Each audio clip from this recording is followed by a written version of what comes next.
Di Jawa Timur misalnya, pertempurannya adalah antara Ganjar Pranowo dengan Prabowo Subianto.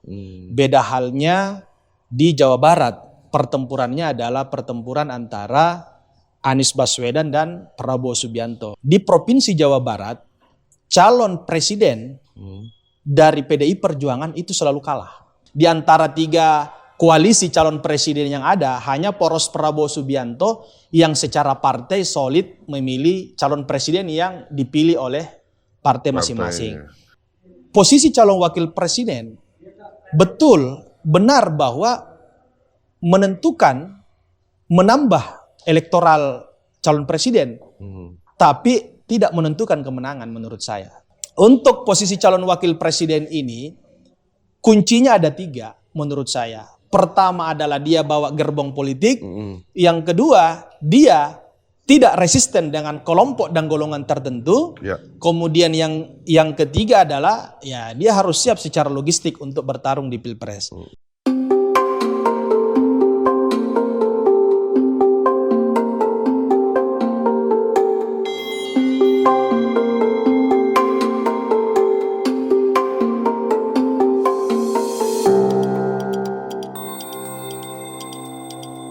Assalamualaikum warahmatullahi wabarakatuh. Apa kabar Smart Forum?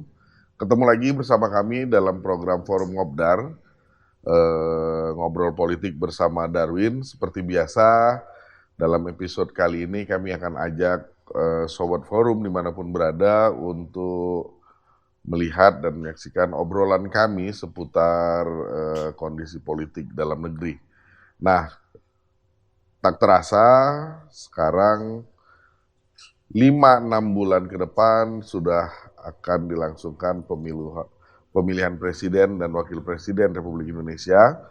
Nah, hemat kami dalam 2 bulan terakhir akan dilakukan pendaftaran capres dan cawapres. Nah, untuk itu kami memilih topik capres-cawapres sebagai topik obrolan kali ini.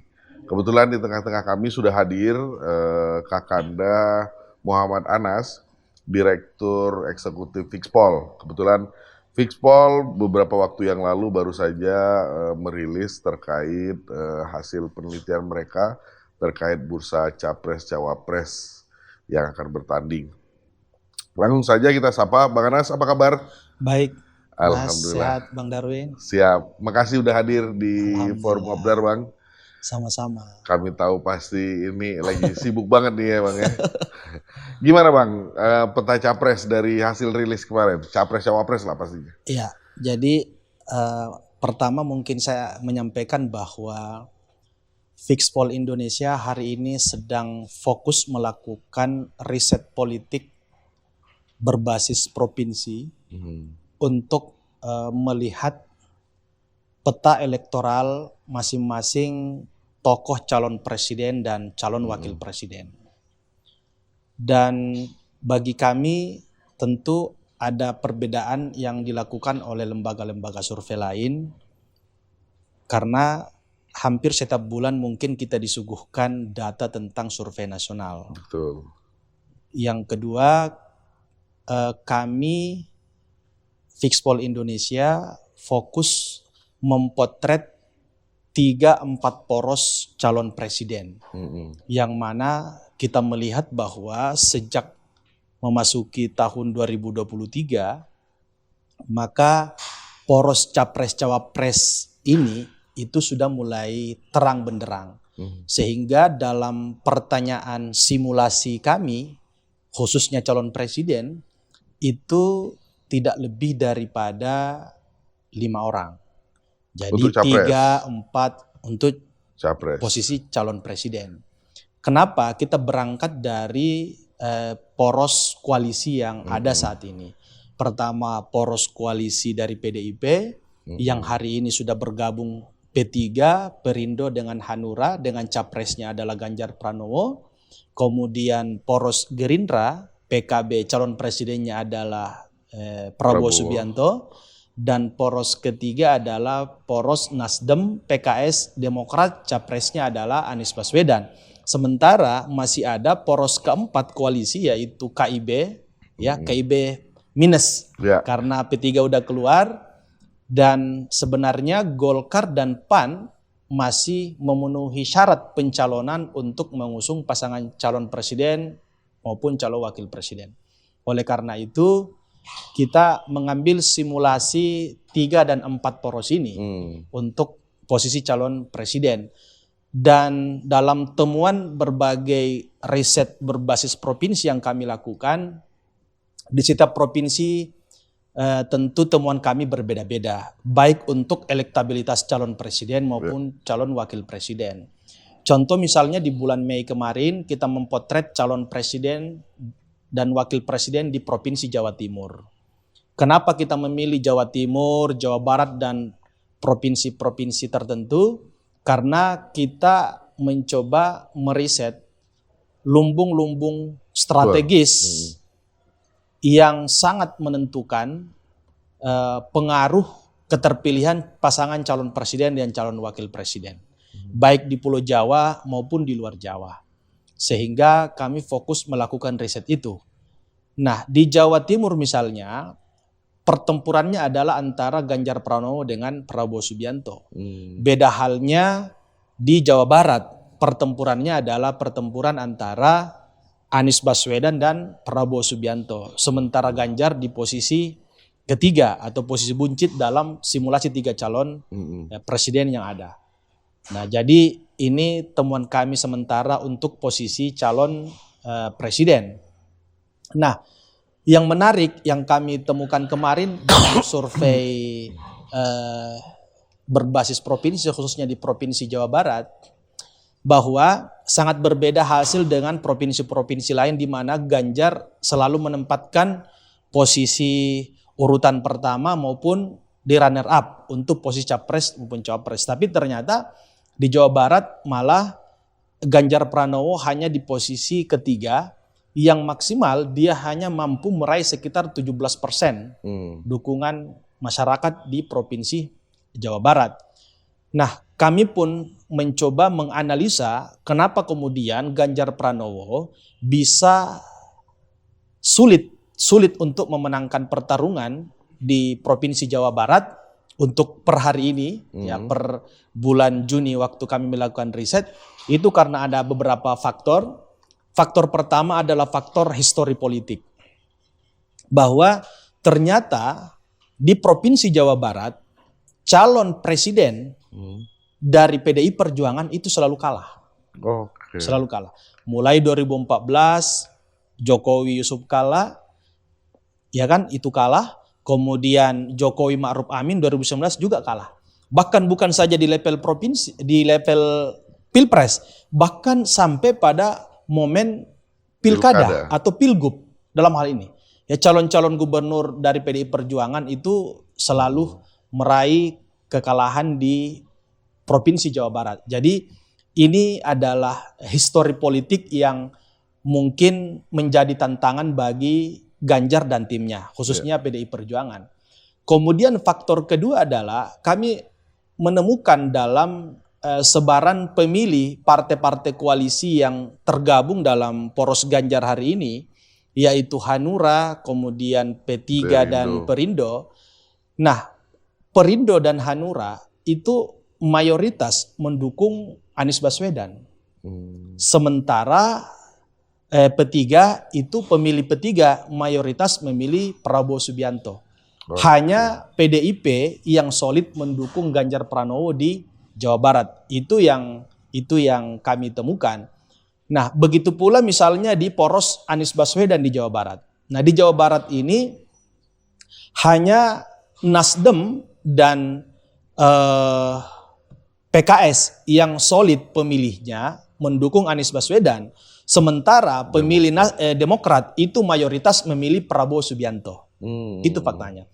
Nah, sementara untuk poros Prabowo Subianto, pemilih PKB dan Gerindra itu memang mayoritas memilih Prabowo Subianto. Jadi di antara 3 koalisi calon presiden yang ada, hanya poros Prabowo Subianto yang secara partai solid memilih calon presiden yang dipilih oleh partai masing-masing. Bahkan di pemilih KIB ya, kayak misalnya PAN, kemudian Golkar banyak memilih Prabowo Subianto dan sementara PAN lebih banyak memilih Anies Baswedan. Nah itu wajar saja saya pikir karena memang kedua partai ini belum memutuskan dia bergabung dengan poros calon presiden tertentu. Oke, nah dari 3 poros tadi Bang, kan tadi sempat Abang sebutkan ada poros keempat yang sekarang belum menentukan nih. Kalau begitu dari 3 nama capres, ada nama capres lain yang masuk dalam riset Fixpol? Ya sebenarnya kalau simulasi yang saya sampaikan tadi 4, 3 dan 2 nama, kalaupun 4 maka rasionalnya adalah Airlangga sebagai calon presiden. Meskipun dalam temuan riset politik yang kami lakukan di berbagai provinsi, elektabilitas Airlangga itu selalu di bawah 10% berbasis provinsi. Sehingga mungkin ini yang membuat berat bagi Partai Golkar untuk mencapreskan Airlangga jika kalkulasinya menang Pilpres. Tapi beda misalnya kalau Golkar targetnya adalah memenangkan Pileg, tentu dengan mengusung sang ketua umum menjadi calon presiden itu tentu menambah konsolidasi partai politik, tentu ada ekor jas yang akan diperoleh oleh Partai Golkar jika kemudian nantinya ketua umum yang didorong sebagai calon presiden. Dan menurut saya ini menjadi momentum ini di 2024 ini juga tantangan Partai Golkar. Betul. Jangan sampai bahwa akan timbul tradisi Partai Golkar sebagai partai pendukung. Padahal selama ini di berbagai momentum Pilpres, sejak Pilpres langsung ya, Golkar selalu punya jagoan calon presiden. Iya. Meskipun kalah jika mengusung misalnya di 2014 ada Wiranto, kemudian 2019 mengusung Yusuf Kala juga kalah. Tapi kan minimal perolehan Golkar kala itu juga agak lebih stabil lah dibanding perolehan suara di pemilu-pemilu setelahnya. Nah, ini kan kalau kita lihat Bang dari kondisi hari ini 3 nama itu 3 nama capres. Ada banyak nama cawapres, tapi belum satu poros pun yang mendeklarasikan cawapresnya. Apakah sebegitu menentukannya cawapres itu kondisinya di hari ini Bang? Jadi posisi cawapres ini banyak hal yang menjadi variabel kalau kita bicara menentukan. Saya sampai pada sebuah kesimpulan ya setelah saya melihat data-data riset politik berbasis provinsi yang kami lakukan bahwa ternyata untuk posisi cawapres betul menentukan dalam hal membentuk format koalisi partai politik. Itu tentu. Kenapa? Karena nama-nama yang ada hari ini adalah tokoh-tokoh calon wakil presiden yang sudah menggandeng partai politik tertentu. Ya kan? Contoh misalnya Muhaimin Iskandar, dia ketua umum partai. Dan sudah ditetapkan di partai bahwa apapun alasannya, siapapun capresnya, maka Muhaimin sebagai calon wakil presidennya. Nah, contoh misalnya Sandiaga Uno sudah berlabuh di P3. Kemudian P3 juga sudah mengambil sikap dan mendorong Sandiaga Uno untuk menjadi calon wakil presiden Ganjar Pranowo misalnya. Begitu pula misalnya PAN. PAN sudah menetapkan Erick Thohir sebagai calon wakil presiden di mana PAN berkoalisi. Jadi ini tentu punya daya tarik untuk membentuk format koalisi. Tapi kesimpulan saya adalah tentang posisi calon wakil presiden, betul benar bahwa menambah elektoral calon presiden, tapi tidak menentukan kemenangan menurut saya. Itu pribadi saya, analisa kami dari Fixpol Indonesia bahwa posisi calon wakil presiden itu hanya menambah elektoral, tapi tidak menentukan kemenangan. Apa artinya? Mungkin menambahnya tidak banyak, mengurangi juga tidak banyak. Artinya, itu yang kami temukan dalam berbagai simulasi yang kami lakukan. Contoh misalnya Mas, kayak misalnya di Provinsi Jawa Barat. Contoh ketika bicara poros Prabowo. Prabowo itu elektabilitasnya unggul ketika berpasangan Khafifah Indar Parawansa dan Muhaimin Iskandar. Ya. Kemudian Anies Baswedan unggul ketika berpasangan dengan Gatot Nurmantio. Kemudian pasangan Ganjar Pranowo unggul ketika berpasangan Kiai Haji Nasaruddin Umar. Nah itu fakta kami. Justru contoh misalnya Erick Thohir ketika dipasangkan Prabowo dan Ganjar Pranowo, itu malah elektabilitas Prabowo Ganjar ini menurun ketika dipasangkan dengan Erick Thohir. Nah inilah fakta temuan kami di Provinsi Jawa Barat dalam riset kuantitatif yang kami lakukan di bulan Juni kemarin. Nah dari tadi Abang udah sebutkan beberapa nama cawapres ya. Di luar itu yang potensial ada siapa lagi Bang? Jadi gini Mas, ada beberapa banyak nama yang cukup potensial untuk dipotret dalam temuan survei kami. Kami sendiri di Fixpol telah melakukan riset untuk posisi calon wakil presiden. Dan kami melakukan pemetaan, kita bikin klaster untuk posisi calon wakil presiden. Kami bagi menjadi 3 klaster. Pertama, tokoh cawapres yang berasal dari Pulau Jawa, itu satu. Yang kedua, tokoh cawapres dari luar Jawa. Yang ketiga adalah tokoh cawapres dari NU. Dari NU. Nah, saya pikir bahwa dinamika dan animo publik yang terbentuk akhir-akhir ini memang bicara posisi cawapres ini NU juga mengambil peran. Makanya kita potret tersendiri tentang tokoh NU. Nah, pertama mungkin saya bahas pertama mengenai tokoh dari Pulau Jawa. Nah, kalau Pulau Jawa ini kita lebih pada 2 provinsi secara geopolitik yang menurut kami cukup menentukan, yaitu Provinsi Jawa Barat sebagai lumbung pemilih terbesar sesuai dengan penetapan KPU secara nasional, kemudian Jawa Timur sebagai basis pemilih basis pemilih terbesar kedua secara nasional. Nah, kenapa Jawa Timur dan Jawa Barat? Karena pertama, kalau Jawa Barat ini, kalau kita melihat dari Prabowo, Ganjar, kemudian Anies, ini kan saya melihat kalau penentunya cawapres itu ada di Jawa Barat atau di Jawa Timur. Kenapa? Kenapa demikian? Karena posisi Jawa Tengah itu di angka 70% itu kemenangan Ganjar Pranowo. Jadi ketika posisi cawapres diambil dari tokoh Jawa Tengah, kemudian dengan harapan mampu meraup suara dari Jawa Tengah, itu agak berat. Karena di sana ada dominasi kekuatan politik daripada Ganjar Pranowo. Sementara di Jawa Barat dan di Jawa Timur itu tidak ada capres yang dominan, begitu pula tidak ada cawapres yang dominan. Sehingga menurut kami ini menarik untuk kita kaji. Nah, kalau di Jawa Timur ada 4 tokoh politik yang menurut temuan survei kami cukup potensial untuk digandeng pasangan calon presiden hari ini. Yang pertama itu adalah Mahfud MD. Ya. Dia adalah mantan ketua Mahkamah Konstitusi dan hari ini Menko Polhukam. Kenapa elektabilitasnya cukup signifikan di Jawa Timur? Pertama, dia representasi masyarakat Madura, punya geopolitik tersendiri di sana. Dan belakangan ini Mahfud MD cukup banyak panggung politik dalam menyikapi dan mengambil peran dalam isu-isu kebangsaan yang cukup menjadi perhatian publik kemarin-kemarin. Yang kedua adalah ada Muhaimin Iskandar, Ketua Umum PKB dan juga Wakil Ketua DPR RI saat ini. Dan sudah sejak 2019 kemarin digadang-gadang berpasangan Pak Jokowi, dan hari ini masih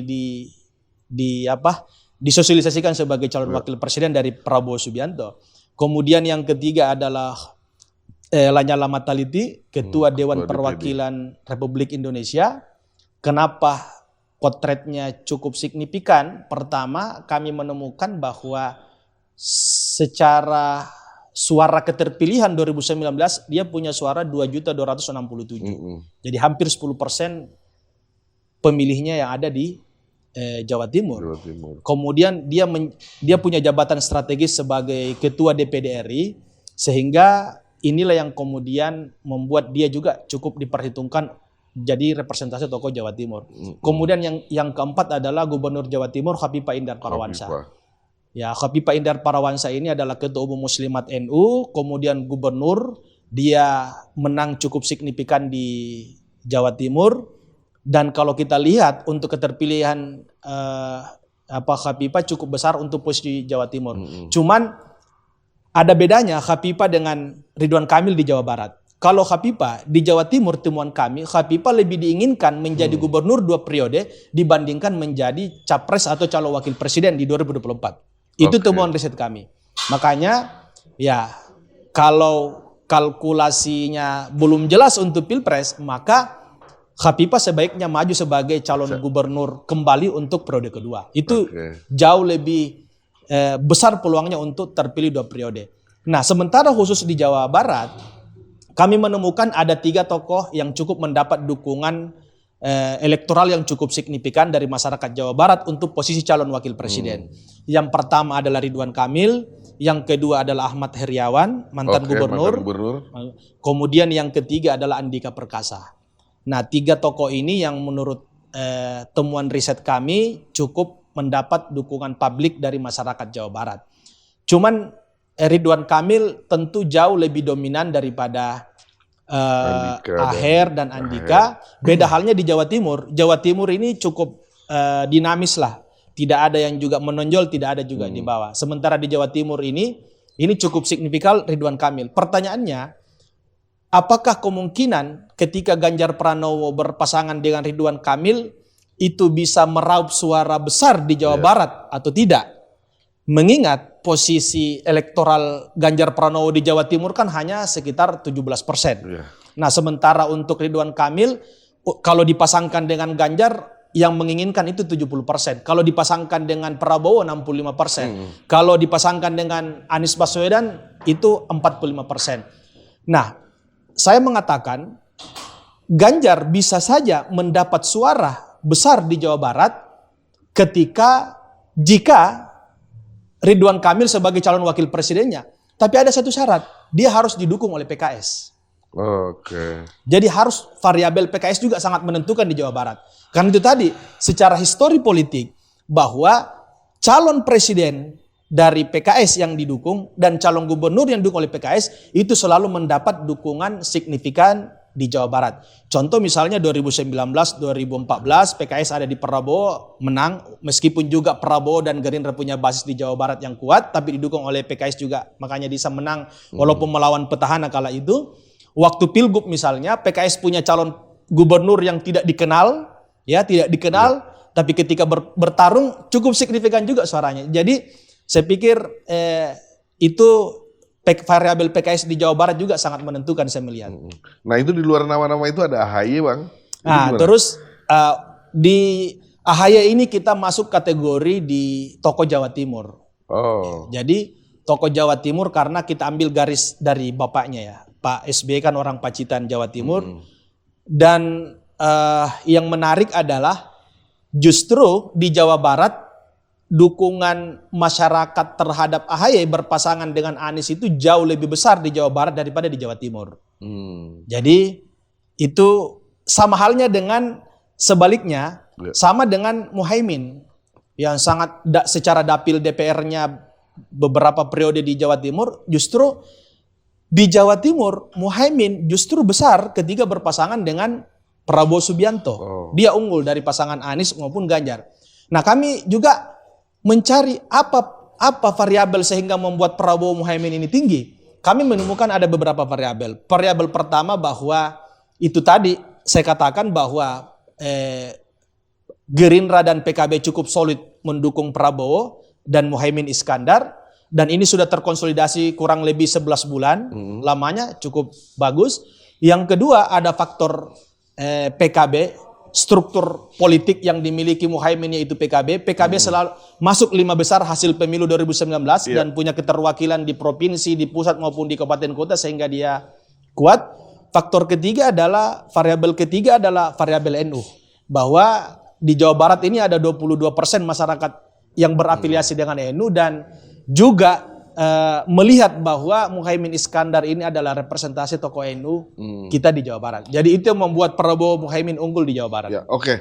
Bang, pastinya kan Fixpol juga memformulasikan pasangan capres-cawapres. Nah, kira-kira dari sejumlah pasangan ini, yang paling potensial pasangan capres Anies siapa, yang potensial pasangan Ganjar siapa, pasangan Prabowo juga siapa, Bang? Apakah kan koalisi perubahan udah kelihatan tuh Anies akan berpasangan dengan AHY gitu. Apakah ini suaranya cukup mendongkrak? Ya, kalau khusus di Jawa Barat untuk simulasi pasangan Anies AHY itu unggul dari pasangan Prabowo Erick Thohir, kemudian Ganjar Andika Perkasa. Itu kalau simulasi itu. Kalau Ganjar dengan Andika, ya jadi cukup signifikan. Itulah saya katakan tadi bahwa pertarungan di Jawa Barat ini pertarungan Prabowo dengan Anies. Sehingga kita melihat kalau kita bongkar pasang simulasi cawapresnya Prabowo maupun cawapresnya Anies, itu kedua pasangan itu selalu di posisi 1 atau posisi runner up. Itulah saya katakan tadi di awal bahwa posisi cawapres hanya mempengaruhi dalam hal format koalisi partai politik untuk mengusung pasangan capres maupun cawapres, tapi tidak menentukan untuk kemenangan capres-cawapres. Tapi menambah iya.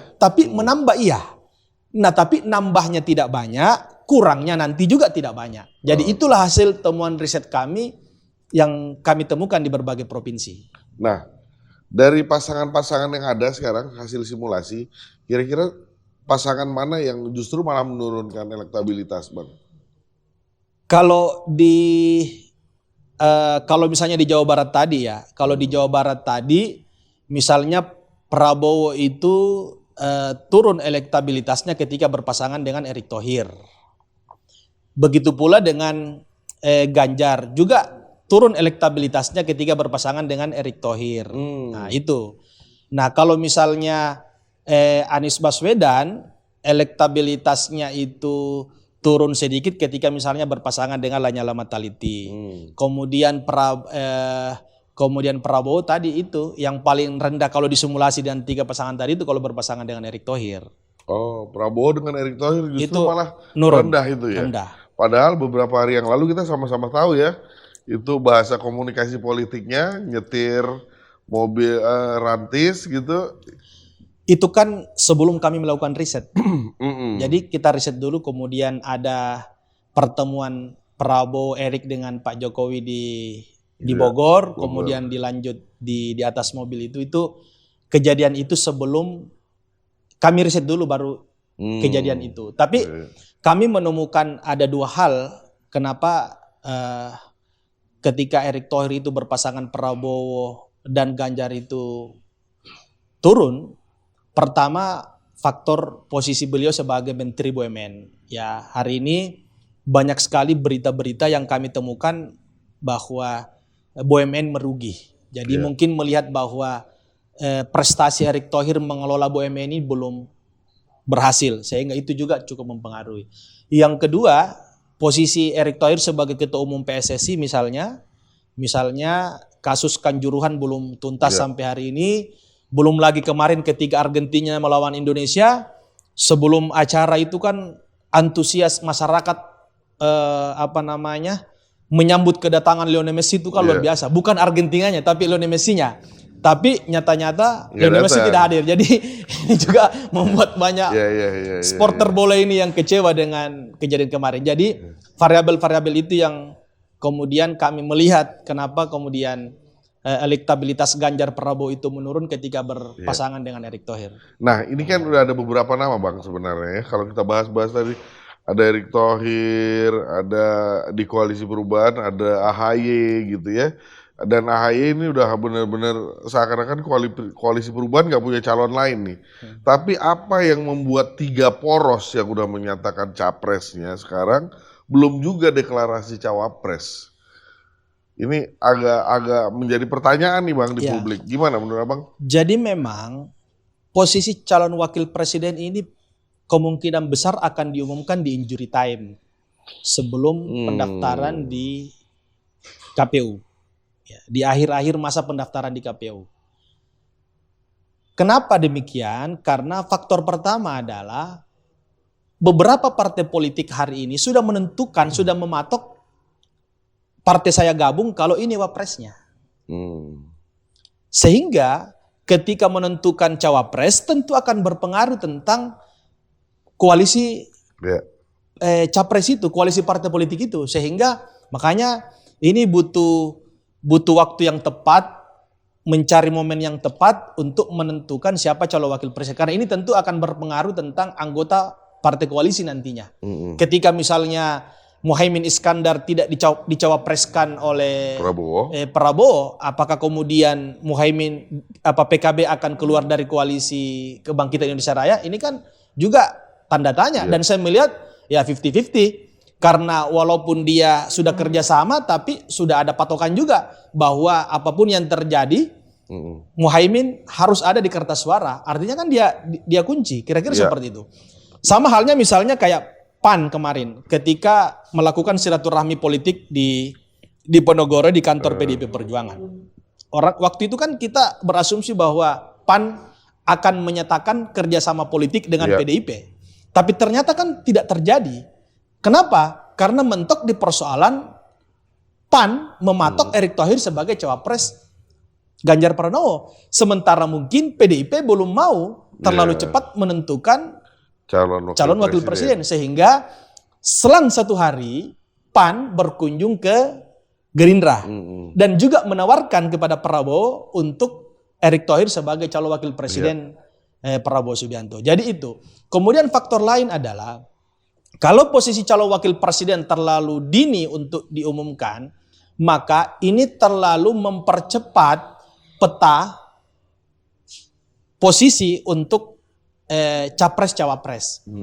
Terlalu cepat memetakan kelebihan, kelemahan masih lawan kita di Pilpres mendatang. Sehingga itulah yang membuat 3 poros calon presiden hari ini masih mengulur-ngulur penetapan posisi calon wakil presiden masing-masing. Nah, terus terkait ini Bang, faktor-faktor apa kira-kira yang membuat elektabilitas capres yang ada ketiga tadi itu Anies, Ganjar dan Prabowo akan menjadi naik dan menurun elektabilitasnya di luar cawapres ya? Iya. Jadi kalau kita melihat 3 tokoh ini, bahwa dari segi popularitas ini cukup di atas angka rata-rata ya, di atas angka psikologis lah ya. Popularitas Anies, Prabowo dan Ganjar ini kan sudah di posisi di atas 75% semua. Ada yang 80, malah Prabowo kadang 90% orang kenal Prabowo. Begitu pula untuk dari segi kesukaan. Prabowo, Ganjar, dan Anies tingkat kesukaan di masyarakat itu di atas 50%. Nah sehingga tentu ini menjadi modal kuat bagi 3 poros yang ada. Nah apa yang bisa mendongkrak elektabilitas dan apa juga yang bisa mengurangi elektabilitas 3 poros ini? Yang bisa mendongkrak elektabilitas itu tentu cawapres pasti akan menambah. Cuman itu tadi, menambah tapi tidak menambah banyak. Yang kedua adalah tentu masyarakat menginginkan bahwa setiap calon presiden ini punya visi baru dalam membangun masa depan bangsa. Itu tentu. Meskipun ada juga yang menginginkan melanjutkan.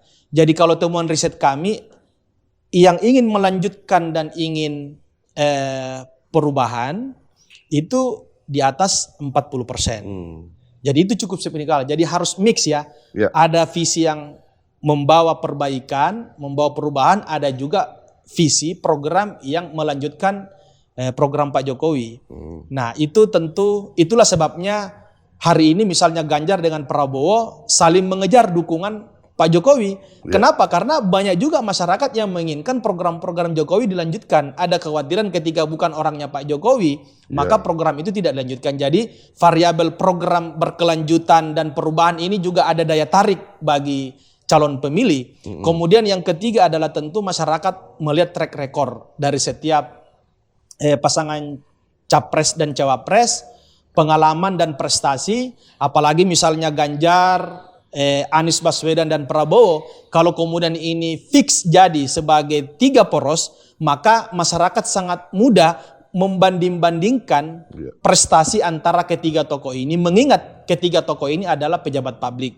Anies pernah jadi menteri, pernah jadi gubernur, Ganjar Pranowo pernah jadi anggota DPR RI, kemudian gubernur Jawa Tengah, kemudian Prabowo jadi menteri pertahanan. Jadi itu cukup memudahkan pemilih untuk menentukan siapa capres-cawapres yang berprestasi, punya visi yang baru.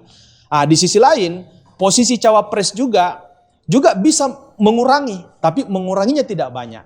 Oleh karena itu saya melihat bahwa untuk posisi calon wakil presiden ini kuncinya ada 3 menurut saya. Pertama adalah dia bawa gerbong politik.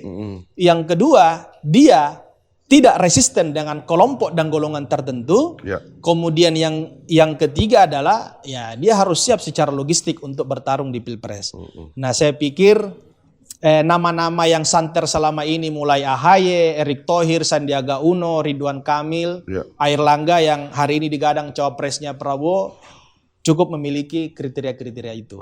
Nah, kalau beberapa hari yang lalu kita lihat pemberitaan media massa, Bang, sempat ada tuh pertemuan antara salah satu kader PDIP, Budiman Sujatmiko dengan Prabowo gitu ya. Kebetulan kita langsung konfirmasi ke Mas Budiman waktu itu, pertemuan itu menurut beliau pengen menyatukan nih Gerindra dan PDIP gitu. Bang Anas sih ngeliatnya gimana, Bang? Pertama, pada mungkin nggak 2 partai besar ini bersatu? Saya kira itu kecil kemungkinan. Jadi kecil kemungkinan ketika PDIP dan Gerindra itu menyatu dalam satu koalisi jika cawapresnya adalah Prabowo. PDIP dan Gerindra bisa bersatu dalam koalisi ketika capresnya adalah Prabowo. Dan hari ini kedua partai ini masing-masing sudah menetapkan Ganjar Pranowo sebagai calon presiden PDI Perjuangan dan Prabowo Subianto adalah calon presiden dari Gerindra. Sehingga menurut saya itu sulit terjadi ketika misalnya Prabowo diminta menjadi calon wakil presiden.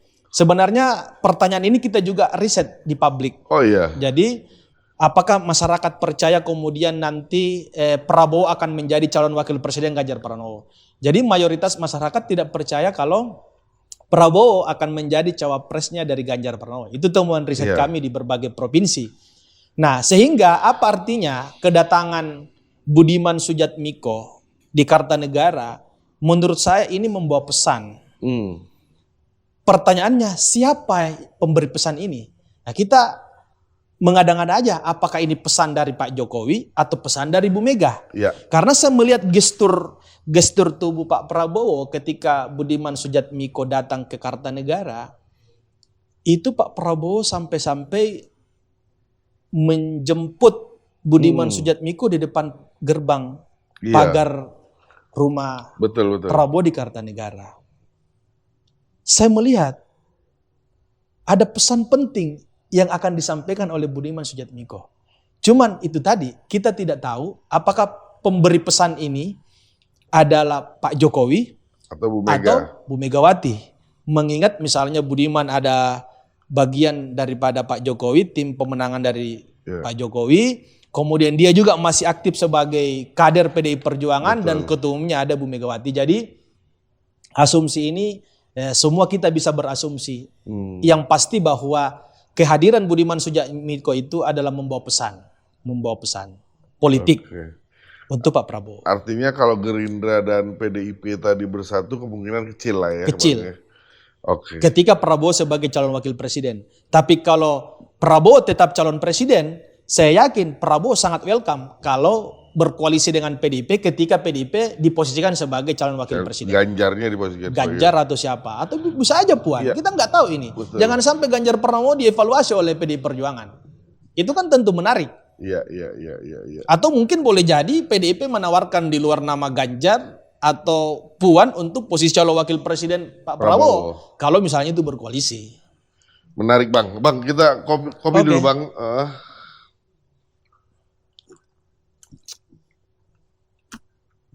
Bang Anas, gak terasa udah setengah jam lebih kita ngobrol-ngobrol. Ada banyak sekali informasi tadi yang disampaikan ya. Harapan kami informasi ini menjawab pertanyaan-pertanyaan sobat forum kita yang mengikuti program ini. Bang Anas, terima kasih banyak udah hadir di tengah-tengah kami. Semoga dalam keadaan sehat terus, sukses terus dengan Fixpol-nya. Mudah-mudahan nanti kita ketemu lagi di lain waktu, Bang. Baik, terima kasih Bang Darwin. Sobat Forum dimanapun Anda berada, itu tadi obrolan kami seputar Capres dan Cawapres yang merupakan hasil riset dari Fixpol. Nah, silakan teman-teman berkomentar atau memberi masukan di kolom komentar terkait tema dan topik kami di episode yang akan datang. Saksikan terus Forum Ngobdar, ngobrol politik bersama Darwin tentunya di channel YouTube Forum Keadilan TV. Terima kasih. Assalamualaikum warahmatullahi wabarakatuh.